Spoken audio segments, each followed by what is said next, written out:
How to deal with creative frustration. For myself, I am an Aries, so I am quite relentless, and I have been ever since I was very young. And I have a lot of fire, and I always have to be moving. And I've been like this ever since I was young, and my younger years. High school was always moving, always moving. It's like 8 hours of school, and then after it's like 4 hours of dance class or soccer or cheerleading. And it was instilled in me at a very young age from my mother to be highly energetic and be highly creative. But let's say, we want to expand our creativity. We want to reach the next level. We want to have some kind of breakthrough, some kind of opportunity, some kind of miracle, right? And let's say that we have this creativity. Maybe we don't know how to put it out there. Maybe we don't even know how to express it, right? Let's say we have the idea, we have the imagination, we have the vision, but let's say we don't necessarily know how to create it in a way that, let's say, is profitable, or that's bringing in prosperity or bringing in recognition. That creative frustration for me, right, because I have a very strong Kundalini yoga practice, and I have a sort of spiritual renaissance going on in my life, the channel is always wide open. And having a really defined Gemini mind, it's always going, it's always going. And what helps me with my creative frustration is to just express it, to just let it move through you. A lot of times we're restraining ourselves, okay, from expressing our creativity because we have these sort of, belief systems. We have these kind of fears. We have this, they might not like it, or maybe it's not good enough, or maybe, I'm not going to get recognition, or, maybe it's not going to bring me prosperity, right? The more that we step into the completion of our creative flow, which is about the receiving and the giving, right, the more that we're going to be filled up, right? And there comes a point in our sort of creative evolution where we will become this overflowing chalice, right? This gold chalice, this overflowing gold chalice. And that type of mind is very similar to Edgar Cayce and Nikola Tesla. And these individuals, they consistently throughout their entire life had a golden chalice of like this overflowing imagination, this overflowing creativity, this overflowing sort of creative intelligence. And when we are expressing ourselves, and when we're embracing ourselves, and when we're stepping into new nuances, and having the self-discovery, going into deep self-hypnosis, and clearing out the basement, I like to say, or cleaning out the attic, or really getting in touch with our feelings, or really getting in touch with how we can be more bold, or more fearless, or more confident, even more relentless in the way that we really claim our personal power, or we really take action in a way that is very liberating and empowering for ourselves.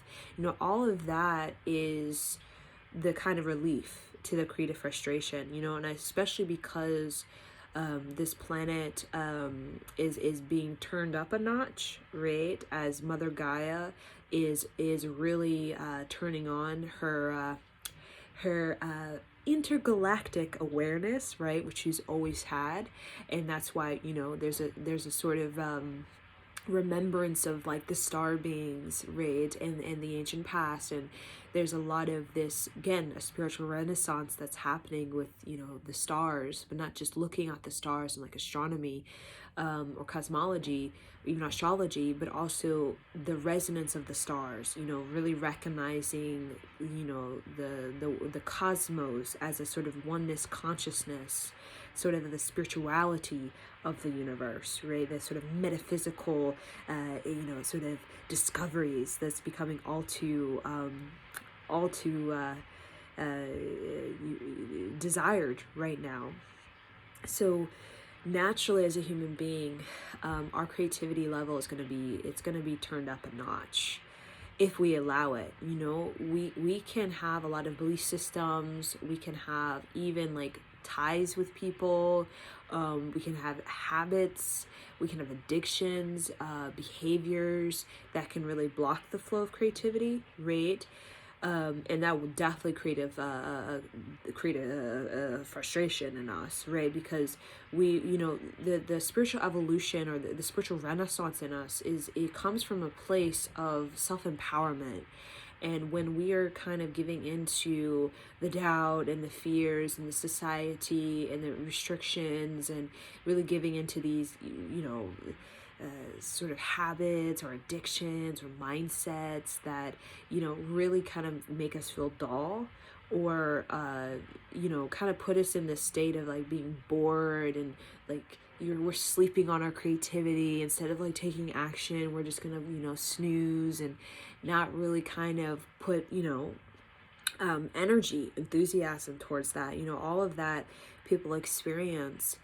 And I think for me, because of the fire energy, and how this, could be helpful to those who may not have a fire energy as strong or as, evident in their their constitutional makeup, is to move that energy, right? When I'm moving it, and not just, people think of movement as in like traveling, relocation. I mean, that can definitely get you a whole movement. But you could travel the world, and if you don't have movement going on, like intellectually or psychologically or emotionally, you could go to all these sacred sites, like all across this planet, and still not really fully get the download, right? Because you're not embodying yourself. You're not in that self-empowerment.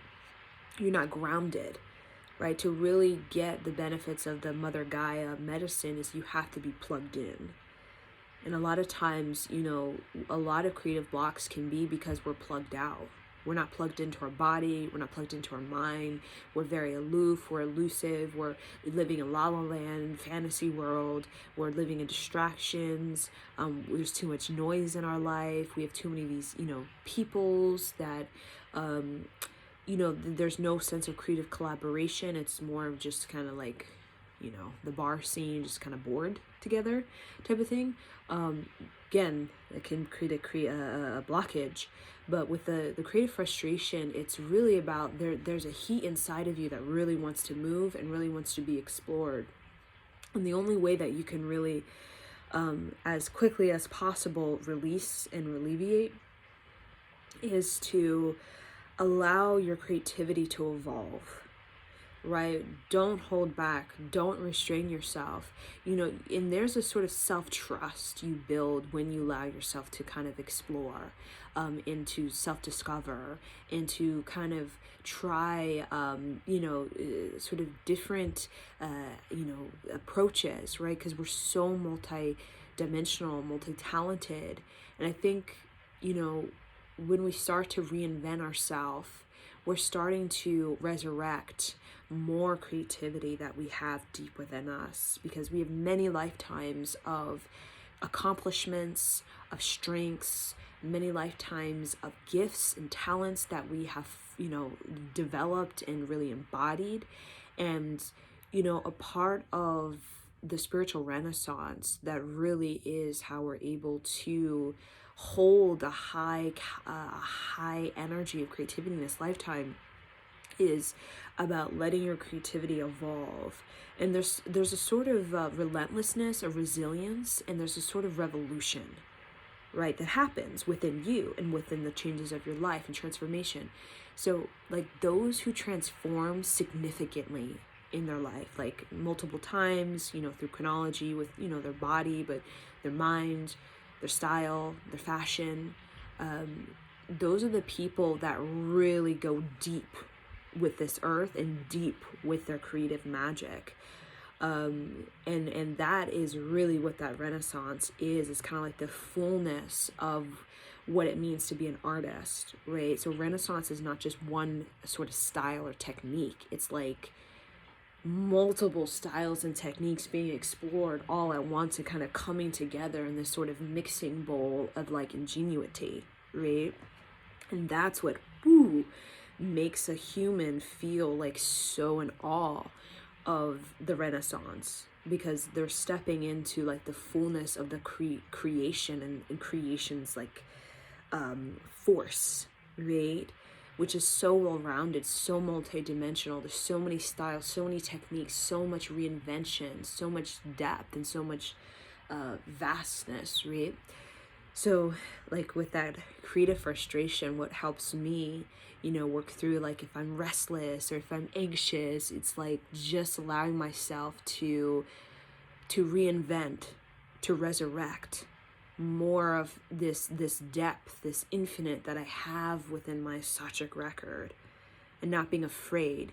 And that's where, a lot of the creators that had that spiritual renaissance, they're constantly working on the relentless, the resilience, and the revolution. And those three words are so juicy and so expansive and so like just victorious, right? And they're so transformative in the way that they, all three of them, provide some kind of crises, right? Some kind of challenge, some kind of something that it really kind of even shocks you. It moves you in a way that feels uncomfortable, and it's like a risk that you're taking with yourself. But it's like there's a sort of return investment that you get within your breakthroughs that you have, right? Where there's a sort of the relentless, the resilience, the revolution within yourself, right? It can give you this tremendous like breakthrough in the way that you plug into this earth in such an extraordinary way, like Tesla and like Casey, where you have no interference, no disruption, no distraction, no obstruction of that channel. And I think that's what we really want. We want to like let it come in and not be like tight, intense, and the stick up the butt, right? And that's why, within our own growth and development as a creator, is stepping into our fire energy, right?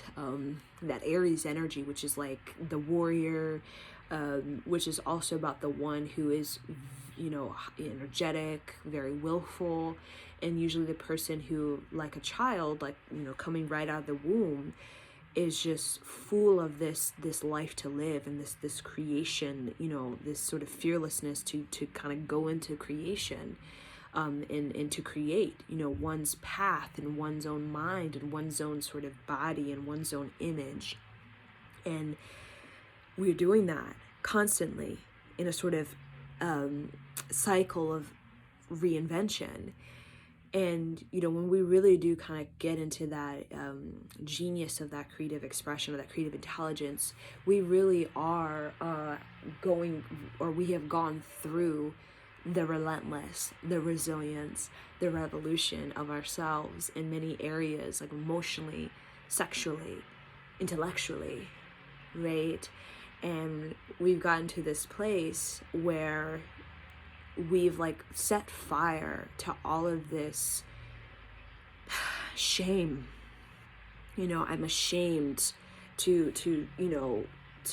have this fashion, or have this style, or have this like creative edge or creative niche about myself, whatever that may be. The judgment, right, about what people think, and will they like me, and will I be liked. And I think there's a sense of like really having a creativity that's really original, and that's really like a pure reflection of your cosmic soul, of your like incarnational sort of imprint on this earth and in the universe. And I think that's what makes creativity like Tesla and Casey so mesmerizing.